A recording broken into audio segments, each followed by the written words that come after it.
Alright folks, let's show you what we're up against today. We're gonna come in here and put in some new footings for some piers. I'm gonna run a new beam right down the middle. There's an old beam in this house.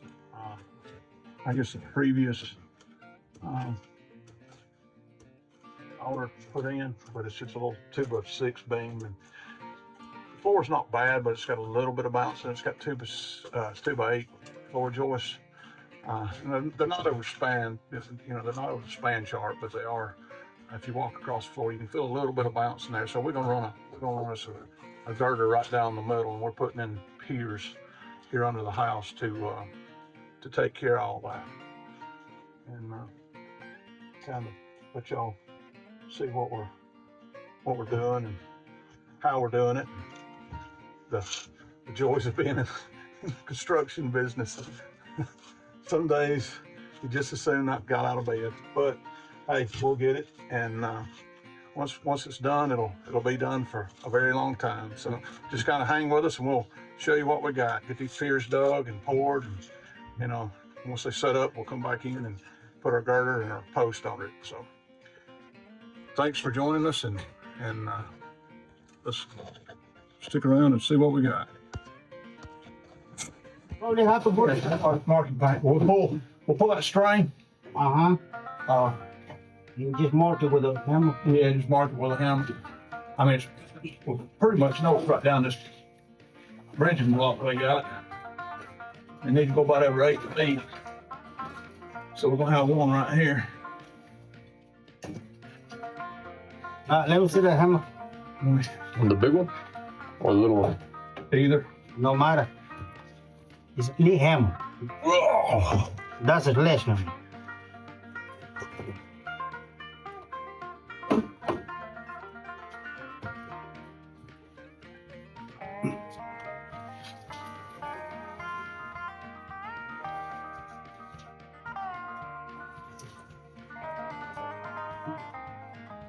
So that's 6 feet minus 8 inches. So that's 5 feet 4, right? It should be right there. That's the Should center. be the center of the hole. Okay. You took 8 inches off for. Do what? What'd you take 8 inches off for? Thickness of the block. Oh.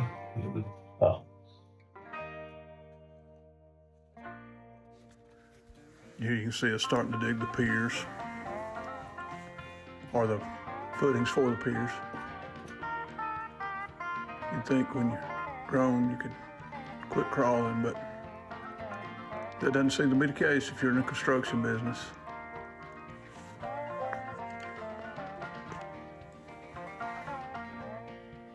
It's fun digging in this, low ceiling height, or headroom height, I guess. And there you can see us starting to mix the cement for pouring the footings for the piers. That again was an experience, because you had to fill a mud pan full and drag it all the way to the other end and dump it. Start up there and roll it back this way. It's much easier if you start at the top, come down this way. All right, we're gonna get in here, roll out a vapor barrier, and tear out the old 2x6 girder the previous homeowner put in here, and run a 2x10 girder down each side. So I'm going back to play. you don't want to be on film doing that. Anyway, we're fixing to get under here and get dirty again. It's not the most enjoyable jobs, but it's the necessary one. So here we go. Oh. Here you see us tearing out that girder like I was talking about.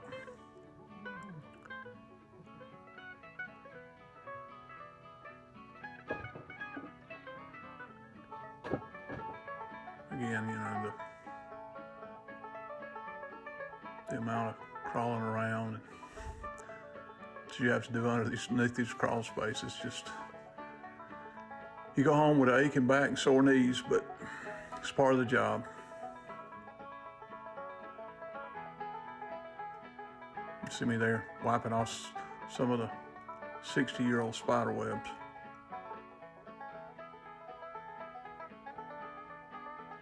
But as you see, as we roll out this vapor barrier, how much better everything looks underneath here. And I guess all the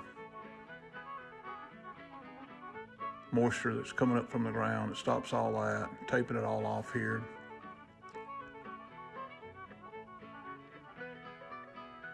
See the guys in the background back there, we're taping it to the wall.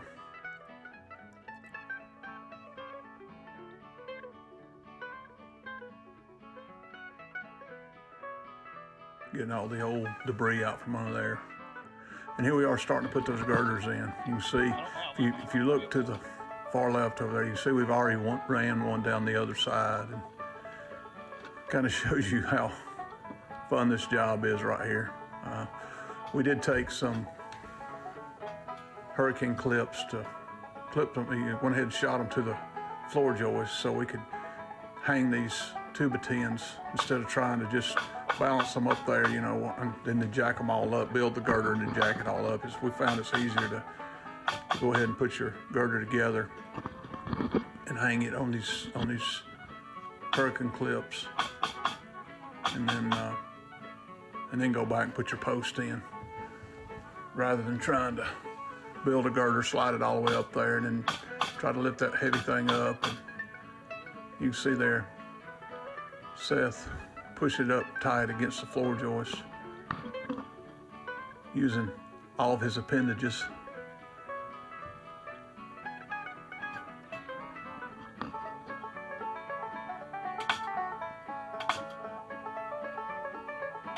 You see Eduardo in the back there shooting that plywood clip on, or the hurricane clip on.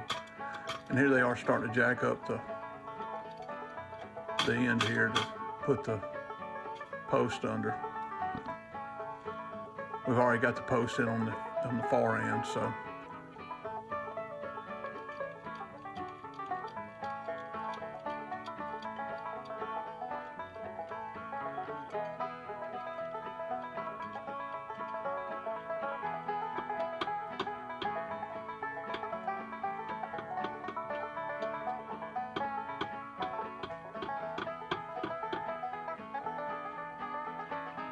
We've got it up now. See us raking the dirt off. We've crawled in and out this hole so much we got dirt back on the footing there, and they're just raking the dirt back off so they can get a good measurement. Told me.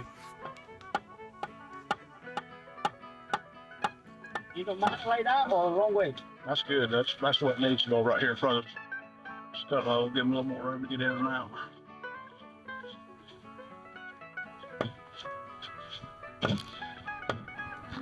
Probably your wife won't know what she needs to cook you for your birthday. Thanks, Mario.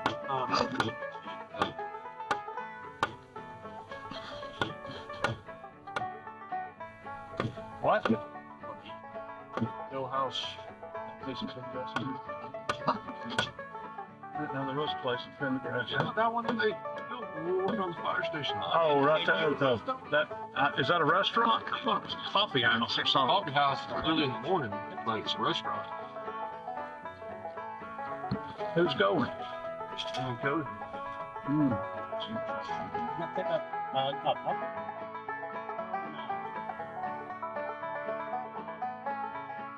That doesn't prep to my style.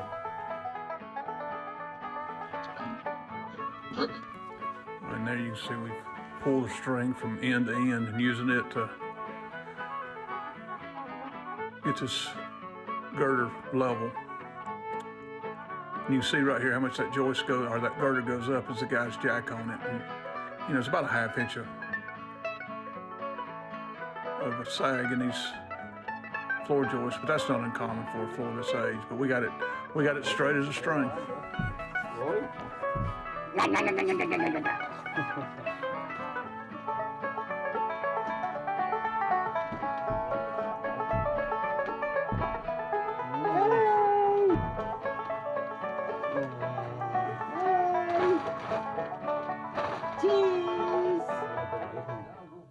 Huh? All right, folks, we got both girders there and post on them. Still have 4 of those.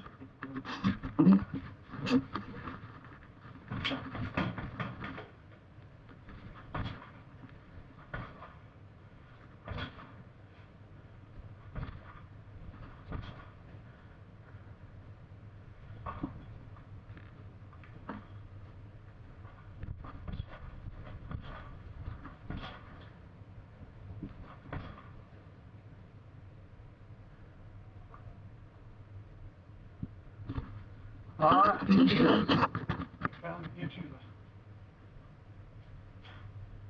the picture of what we've done here. It's the fountain going. There's very little movement now.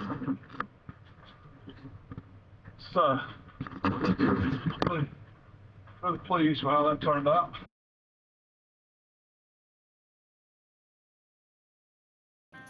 Here you can see we're starting to do some demo here on the front porch. He had this weird protrusion sticking out. You know, it looked like he was going to put steps off both the left and the right here, and he had that little landing built with those steps coming down to it. But we just really didn't like the aesthetic, so it didn't fit what we were going to do. So here we are going to cut it off. But this is one of those things that you get to do every now and then when you're doing demo that you really enjoy doing. You can just kind of watch the fall here.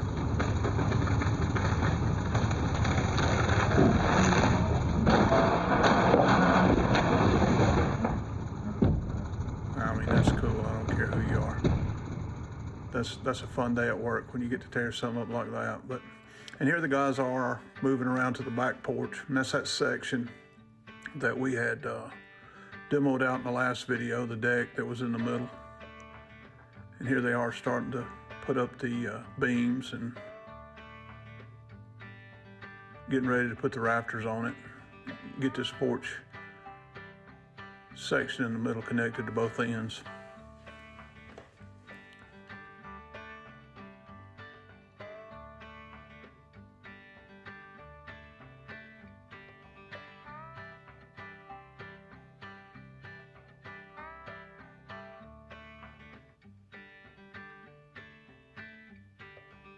You see me out in the yard. I'm salvaging a piece of wood. We, for whatever reason, we failed to order enough. So luckily we had a piece we tore out we could use. So we're getting it and gonna use it to finish out this beam here. And all that trash in the front again. It's gonna be a reoccurring theme throughout these videos. It's not that we don't like to clean up our debris, but it seemed to be that our dumpster was always full. And there you can see Seth getting up on the top. He's fixing to cut back this deck into so it'll break on a rafter. He decided to show up in short leg breeches or short sleeve breeches today and cut asphalt shingles with all the fiberglass in them. So he'll be stinging for probably the next week, wishing he'd wore long pants.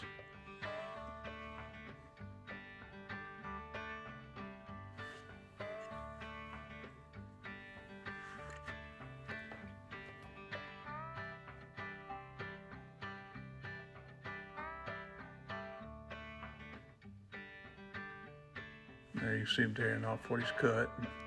Here we are fitting the rafter, making sure it matches up good with the existing rafters. And starting to put all the rafters on.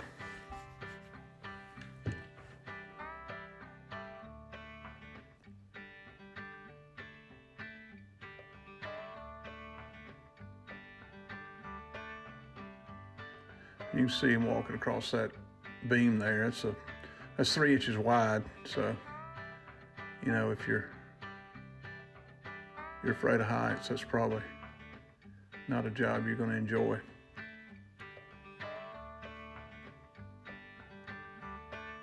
Not that he's that high, but if you're doing this for a living, you find yourself 2 or 3 times that high sometimes doing the very same thing.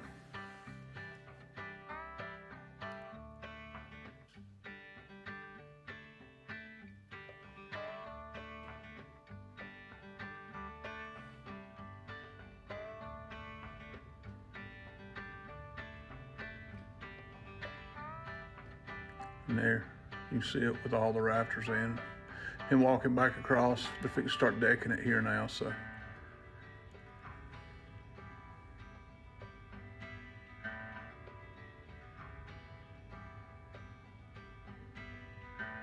And you can see down there below the porch that real bright looking sheathing on the wall. That's where we've tore all that old OSB out that was water damaged and replaced it. And you can see the corner right there to the right. That's that corner that we had repaired earlier. And but that's just kind of show you the back with all the water damage dealt with, all the new boards back on it, and basically a new wall. And here we are, starting to put our here Eduardo is starting to put all the hurricane clips on the rafters. And if you've never, if you're in this business and you don't own a zero placement gun, man, it's worth the investment. It speeds this process up probably tenfold, being able to put these clips and hangers and all the strapping you've got to do now on framing. That gun will pay for itself in almost no time. All right. We're back here on the project house. We're on a new house this morning that we're doing. So it's a little after lunch now. We're back here. So I'm going to kind of give y'all a walk through so kind of show you what we've got done and what we're still going to do. We've got some LVLs we got to put in today. Some walls. It's got to be taken out. We're going to take all these walls out. Put an LVL up here. I don't know if you can see. Have an LVL going up here. Going to get our stairwell in, or get our stairs in our stairwell. And we've already done the repairs. I don't know how well you can see on this exterior area. We've got the floors and the walls reframed. We still got put the sheathing on the outside of them, but kind of give you a pan around on all that. And already moved one of the interior walls here for the bedroom. So we got some more interior walls to frame, some interior walls upstairs to frame, beams to put in, and some got some stairs, upstairs walls. So we'll get it set up here and get going and let y'all see how that happens. And here you can see us starting on the steps, getting the stringers in here, get them laid in the stairwell. And there's your 2x4s for the sides of the stringers. And this gives a little added strength to the step, but the biggest thing it does is holds those stringers out from the wall 1.5 inches, so when the drywall guys come, they can get their drywall behind it. And then you see us taking that old set of metal steps down. That's what he was using in this house to get up and down, I guess, during the construction. We'd used it too, but it's kind of like an old set of steps you see in Home Depot or something. But there you can see the stringers going up. Us getting them in, and guys doing some cleanup there in the background. You see toting stuff out, getting that ready for the walls. We've got a frame over there, but you see us there checking the level across the stringers and getting that third stringer in.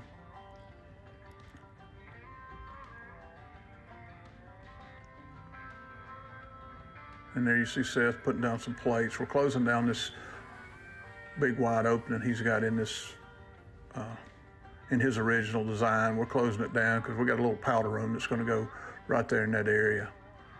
And you can see Seth putting in those studs.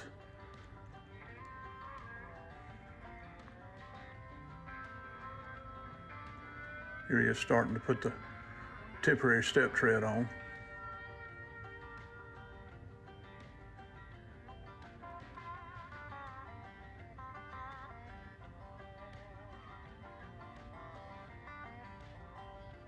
You see Mario there putting the wall underneath the steps to to brace the steps so there's no bounce in those steps when you walk up and down them.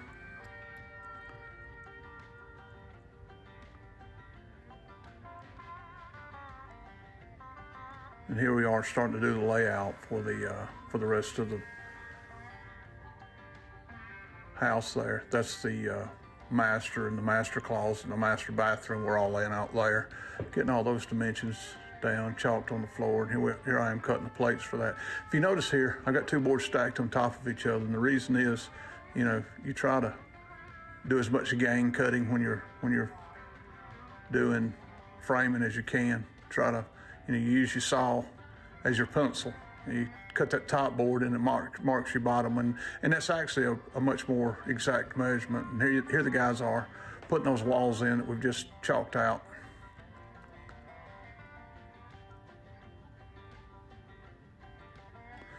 You know, this is kind of letting the whole downstairs area really take shape. Checking the level or the plumb, and putting in the jacks here and the studs.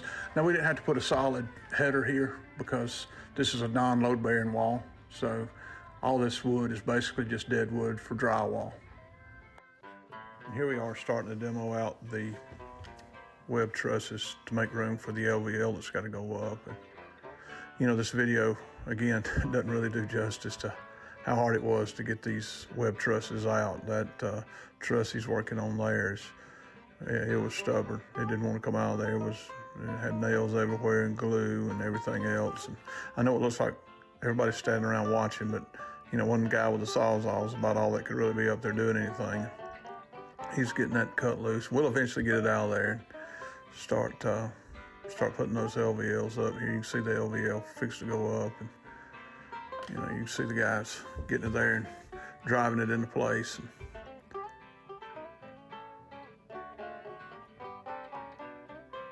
you'll see here that Seth's measuring, make sure each end's the same. And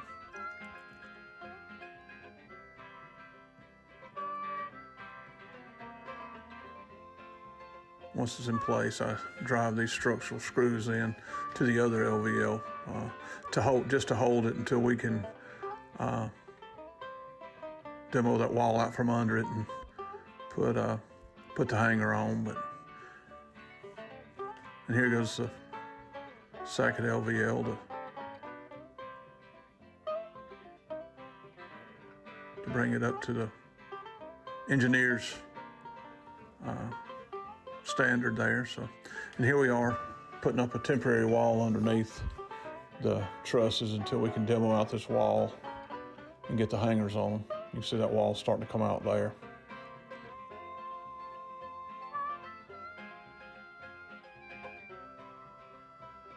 Tearing out the header.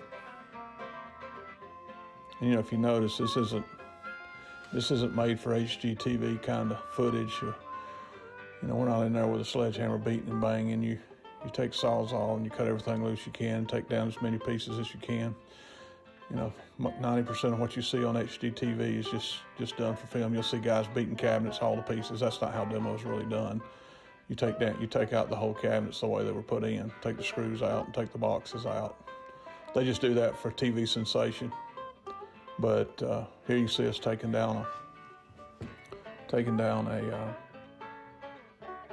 the heater pipe. This is a triple wall high temp pipe made for wood burning stoves, but it really didn't fit our layout, so we were taking it out too. And here you can see the guys starting to knock out all the blocking and everything here to make room for the other LVL that's got to go up, or the other two LVLs that's got to go up. This was kind of a stubborn area too. There's a ton of blocking and everything up there that was in the way of these LVLs. It took a little time to get it all demoed out. And again, there's really just room for one person to be up in there working.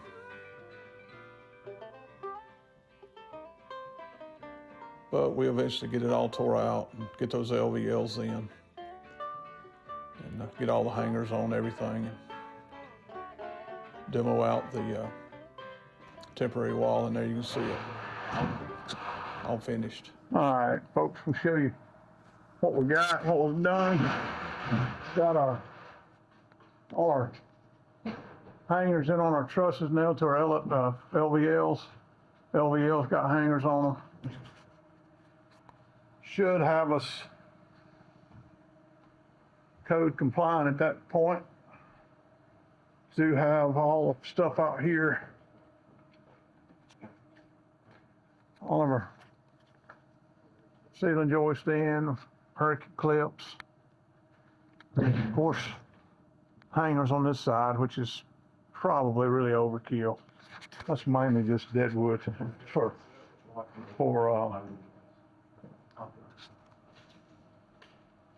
See if we got enough block.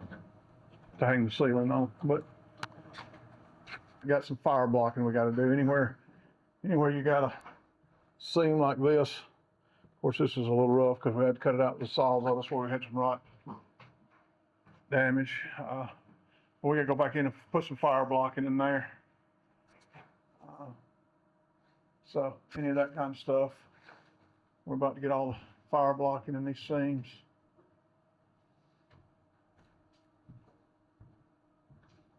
Which is one reason we don't run, when we're framing, we don't run our sheathing horizontally. We run it vertical. So you're not having to do all this fire blocking. And here you can see the guys starting on the blocking for the cabinets. We put all this blocking in to fasten the cabinets to the wall. You know, it's really not necessary, but it's probably a pretty good practice, and it makes things a whole lot easier when you do get ready to hang your cabinets. You've got a row of blocking for the uppers and the lowers to attach the cabinets to. And if you got a really small cabinet that might miss a